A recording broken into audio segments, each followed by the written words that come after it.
On se la raconte, les ateliers biblio-vivants présentent Téméraire et vulnérable, un podcast de Sandrine Honorine.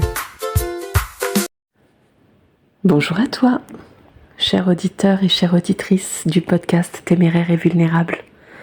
Bienvenue dans ce 7e épisode intitulé Dépasser ses frustrations. Alors, ce podcast aujourd'hui, il est de circonstance. Ça fait un petit moment que je n'étais pas sur les ondes et pour cause. J'ai eu un petit passage à vide là ces dernières semaines où justement j'ai été amenée à rencontrer mes frustrations. Alors vois-tu, en ce moment, je pense que comme beaucoup de gens, j'ai envie de changement. J'ai envie de changement et dans cette envie de changement, eh bien, j'essaye de mettre des choses en place pour moi qui sont très différentes de ce dont j'avais l'habitude. Premièrement, je pose mes valises alors que j'ai toujours eu l'habitude d'être dans le mouvement. Ensuite, eh bien, j'essaye de mettre en place des projets qui me tiennent vraiment à cœur alors qu'autrefois, je suivais simplement cette direction qui me semblait un peu toute tracée pour moi. Celle des études que j'avais pu faire avec une forme de logique, alors que là, j'écoute vraiment mon cœur, j'essaye d'écouter mes intuitions et de composer avec tout ça. Sauf que, premièrement, je me lance, donc je n'ai pas toujours la notice pour pouvoir mettre en place exactement ce à quoi j'aspire. Et ensuite, eh bien, il y a aussi une question de temps, un peu comme une graine que l'on va planter et qui va prendre le temps de germer avant de pouvoir pousser. Et puis après avoir poussé, elle va aussi continuer sa croissance pour pouvoir devenir une plante, puis peut-être un arbre, puis peut-être plus tard donner des fruits. En tout cas, le processus est quand même un processus qui est assez lent. Et ces dernières semaines, j'étais dans cette frustration que les choses n'aillent pas assez vite pour moi, dans une forme de colère aussi, que tout ne se passe pas ici, maintenant, et à la vitesse à laquelle j'aurais besoin que les choses se fassent. Et ça n'a pas été simple d'accueillir cette frustration. Parce que il me semble que parfois on a vraiment une certaine légitimité dans le fait de vouloir autre chose et assez rapidement. C'est vrai quand on a passé une partie de sa vie un peu à côté de ses pompes ou qu'on a eu des difficultés ou qu'on a travaillé très très très très dur pour en arriver là où on en est.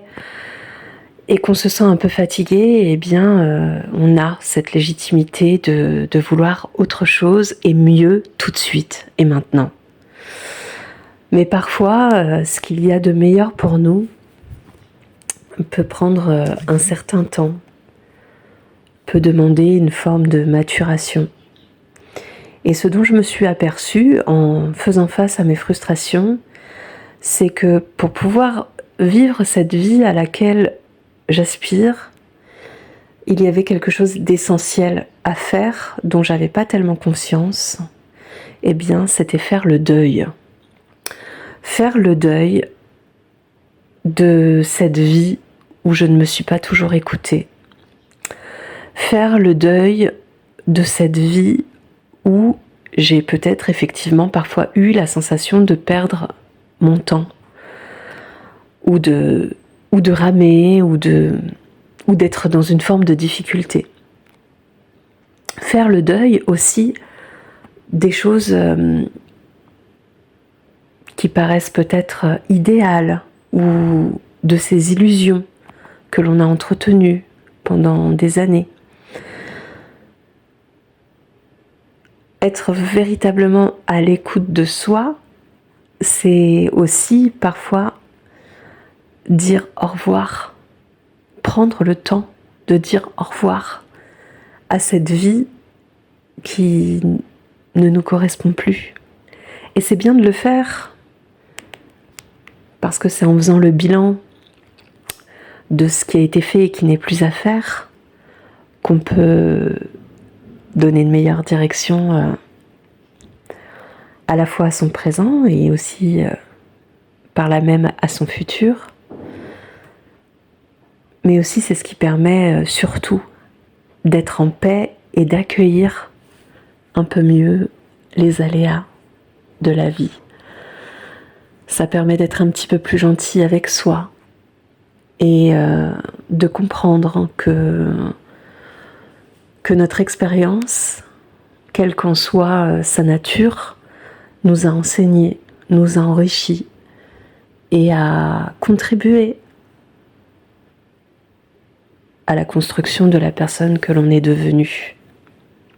Et que du coup, rien dans notre vie n'a été vain, rien dans notre vie n'a pas servi quelque chose de plus grand finalement.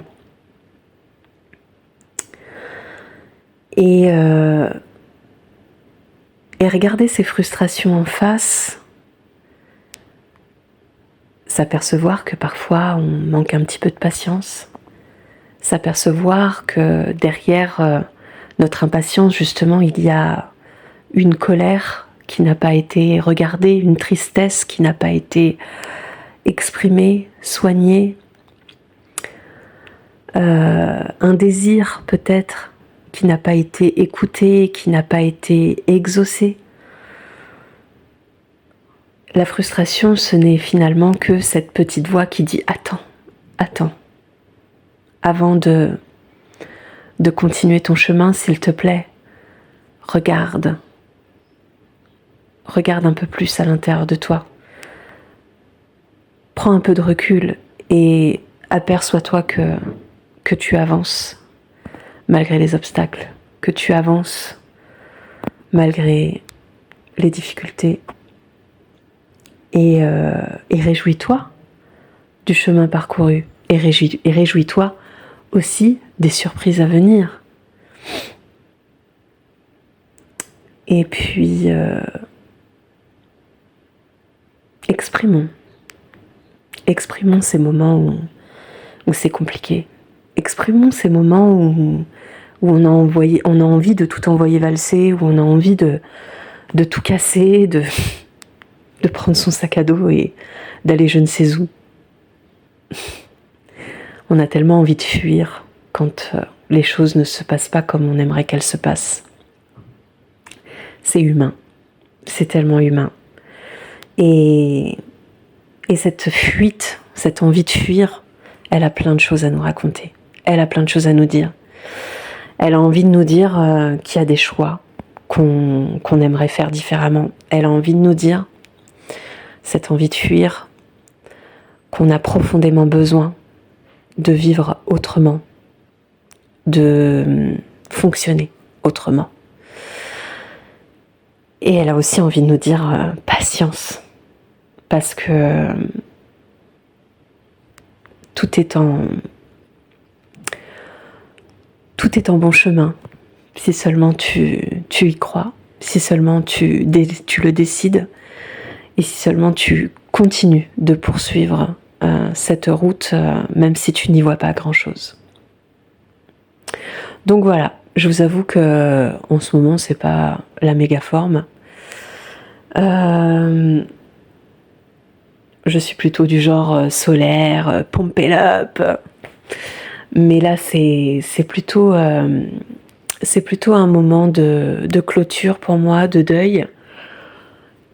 Mais c'est ok parce que si on veut tourner la page et avancer sereinement, c'est bien de pouvoir accepter ça sereinement et de se dire que ouais, que c'est vrai qu'on n'est pas devin, on sait pas ce qui se prépare pour nous, on sait pas si on réussira à atteindre tous nos objectifs, mais une chose est sûre, c'est qu'on est vivant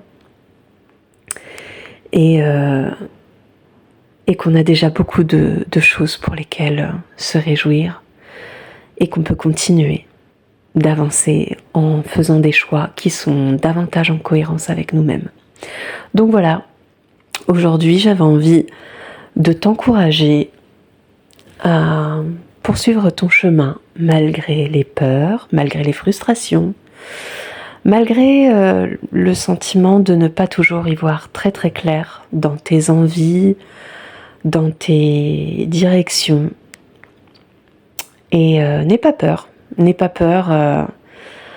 d'une tornade émotionnelle qui viendrait te prendre et qui te donnerait l'impression de perdre la tête, parce qu'en vérité, cette tornade, elle t'enseigne beaucoup de choses. Ce sera tout pour aujourd'hui. Et bien, sur ces belles paroles, je te souhaite une très belle fin de semaine et je te dis à très bientôt pour notre prochain épisode. Bye bye.